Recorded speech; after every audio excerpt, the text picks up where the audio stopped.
বাংলাদেশে ফেসবুক কিংবা ইন্টারনেটে আপনি যদি একটু ঢু মারেন, আপনি দেখবেন লক্ষ লক্ষ ফেসবুক আছে।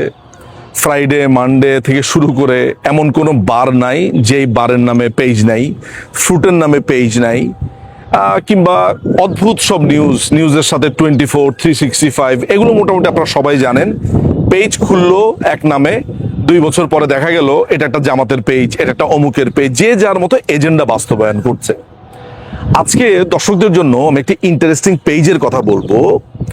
এরা যতটা না বাস্তবায়ন করছে, এরা কাজ করছে অন্য একটি রাষ্ট্র এবং কিছু সংস্থার হয়ে। তেমন একটি পেজের নাম হচ্ছে ডেল্টাগ্রাম। আপনার স্ক্রিনে সেই ডেল্টাগ্রাম পেজটা দেখতে পাচ্ছেন। অনেকে ভাবতে পারেন যে ভাই প্রচারণাতে নামলেন নাকি। আসলে প্রচারণাতে নামার কিছু নাই। ওদের দেখা যাচ্ছে 132K বা সামথিং ফলোয়ার। আসলে এগুলো সবই কেনা ফলোয়ার। আমি খুব বেশি ইন্টারেস্টেড যাদের ব্যাপারে, সেটা হচ্ছে এইটার এডিটর যিনি আছেন আহমেদ হোসেন, তার ব্যাপারে আমি খুব একটা ইন্টারেস্টেড না। ইনি ডেইলি স্টার থেকে ছেড়ে আসা এক ভদ্রলোক। আমি ইন্টারেস্টেড এই পত্রিকাটা আসলে মূলত যার হাত ধরে চলে, যার অর্থায়নে চলে, তার নাম হচ্ছে মোহাম্মদ শহীদুল আনাম খান। এই শাহিদুল আনাম খান, এই লোকটি ডেইলি স্টারে কলাম লিখত। পাকিস্তান আমলে সে কমিশন লাভ করেছে 1968 সালে।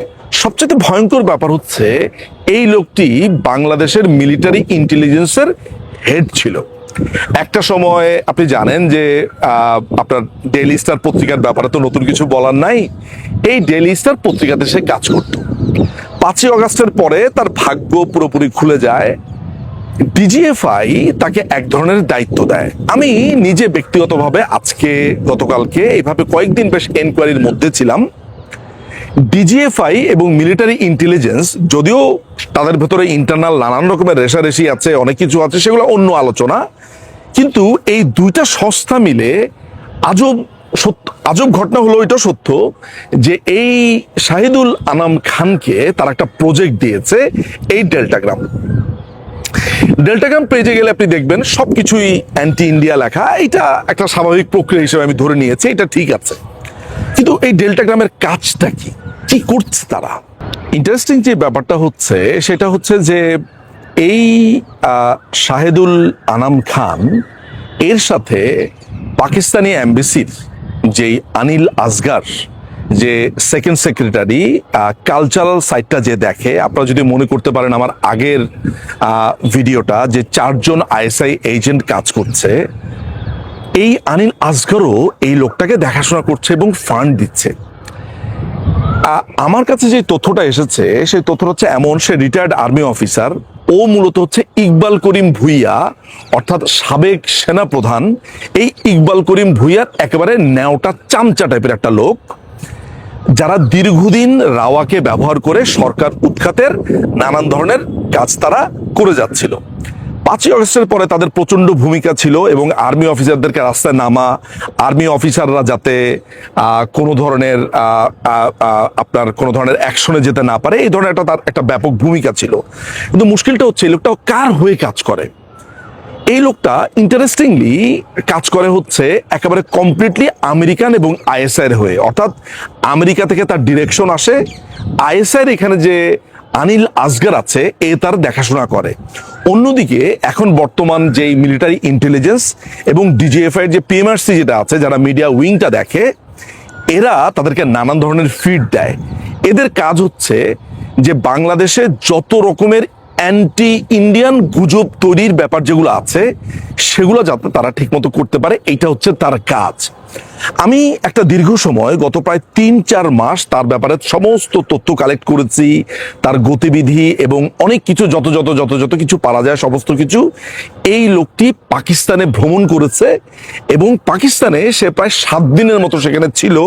কি কারণে ছিল এখনো পর্যন্ত জানা যায়নি। আমেরিকান এমবেসির কর্তা ব্যক্তিদের সাথে তার প্রায় মিটিং মার্কেটিং হয় এবং এর একটা বড় ধরনের উদ্দেশ্য রয়েছে।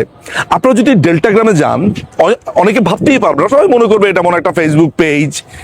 তাদের ফোন নাম্বার দেওয়া আছে, সেই ফোন নাম্বারে আমি ট্রাই করেছি, নানান রকমভাবে সেজে, কমার্শিয়াল এজেন্ট সেজে ফোন করেছি, বিজ্ঞাপন দিব সেজে ফোন করেছি।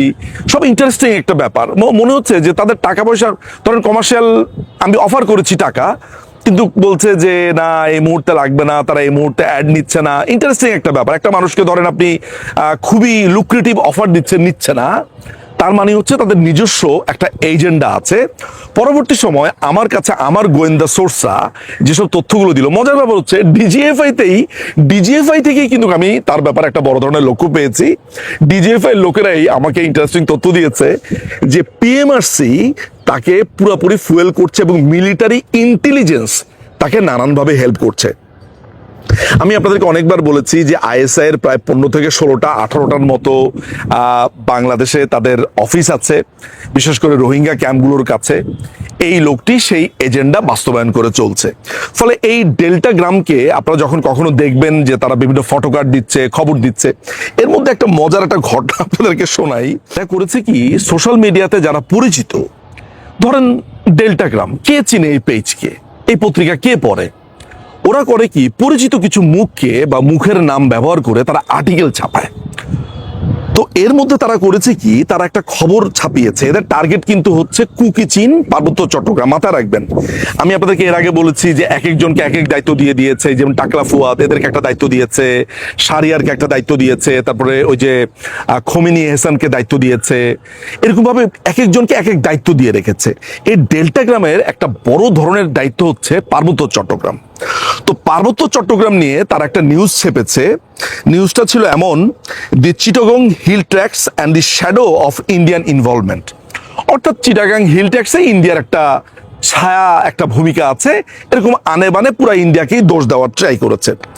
প্রথমে তারা করেছে কি, এই লেখাটা তারা ছাপিয়েছিল প্রথমে আপনার মেহেদী হাসান নামে এক লোকের নাম দিয়ে।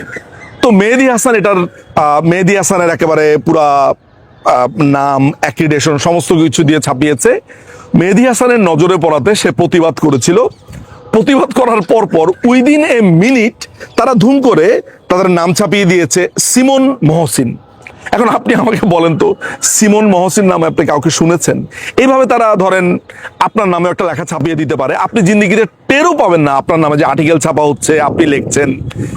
এত ভয়ঙ্কর এরা, জোচ্চোর, এবং এরা নিয়মিত টাকা পাচ্ছে। যেমন পাকিস্তান এমবিসি থেকে তারা জুনের 17 বা 18 তারিখে তারা পেয়েছে প্রায় 7.5 লাখ টাকার মতো একটা টাকা পেয়েছে। এই মাসে এখন কত টাকা পেয়েছে জানি না। মোটামুটি আমার কাছে যেসব সোর্স আছে, সেসব সোর্স তারা, তাদের একজন এডিটর আছে, তারা 3-4 জন মিলে পত্রিকা চালাতে একটা পত্রিকা দিয়ে দিয়েছে। এবং তারা ফারুক ওয়াসিফকে ধরে, বিভিন্ন লোকজনকে ধরে তারা যেটা করেছে, এটা একটা অ্যাক্রিডেশনও নিয়ে নিয়েছে এই পত্রিকার, ডেল্টাগ্রামের। এদের একটা বড় ধরনের পরিকল্পনা আছে। মূলত তাদের পরিকল্পনা হচ্ছে চিটাগাং হিল ট্র্যাক্সকে কেন্দ্র করে। ফলে এই আপনারা যাকে ইনসেটে দেখতে পেয়েছেন, এই শাহিদুল আনাম খান, এ মাহফুজ আনামের সাথে এতদিন ছিল, এখন সে নিজেই পত্রিকা বের করেছে। আর তার যে আহমেদ হোসেন নামে তার যে এডিটর আছে, এটাকে আপনার ডেইলি স্টারের লোকজন বলছে মাথা পাগলা, আত পাগলা লোক। এ মোটামুটি অনেকেরই শত্রু, এর ব্যাপারে আমি তেমন কোনো কথাবার্তা বলছি না। একে আসলে অনেকটা শোর মতো রেখেছে। মেইন খেলাটা খেলছে এই ব্রিগেডিয়ার শাহিদুল আনাম খান, এবং এদের একটা বড় ধরনের উদ্দেশ্য হচ্ছে ইন্ডিয়া এবং পার্বত্য চট্টগ্রামকে ঘিরে। আমি আপনাদেরকে বলেছি না যে জামাতিরা আস্তে আস্তে বিভিন্ন সেক্টরের লোক সেট করছে। এই ডেল্টাগ্রাম হচ্ছে তাদের একটা প্রোপাগান্ডা মেশিন। আমার কাছে মনে হলো আমার দর্শকদেরকে এই পত্রিকাটা, এই ফেসবুক পেজ সম্পর্কে একটু সাবধান করা এবং বোঝানো যে আপনার নামেও লেখা প্রকাশিত হয়ে যেতে পারে। আপনি একটু যদি প্রতিবাদ করেন তাহলে অন্য নামে এটা প্রকাশিত হয়ে যাবে। এই হচ্ছে ঘটনা। এই লোক ধান্দায় আছে একটা পলিটিক্যাল পার্টি গঠন করারও। এই যে আপনার অবসরপ্রাপ্ত আর্মি অফিসার, এগুলোর কোনো কাজ নেই, এগুলার কোনো কিছু নাই। কেউ আপনার সিকিউরিটি অফিস বানায়, কেউ এইটা বানায়, আর কেউ এই শাহিদুল আলম খানের মতো এই ধান্দাবাজি করে এই পাকিস্তানি এমবিসির সাথে মিলে টাকা পয়সা নিয়ে এই দেশবিরোধী অপপ্রচার চালাতে থাকে। এতটুকুই বলা ছিল দর্শকদেরকে। অনেক ধন্যবাদ।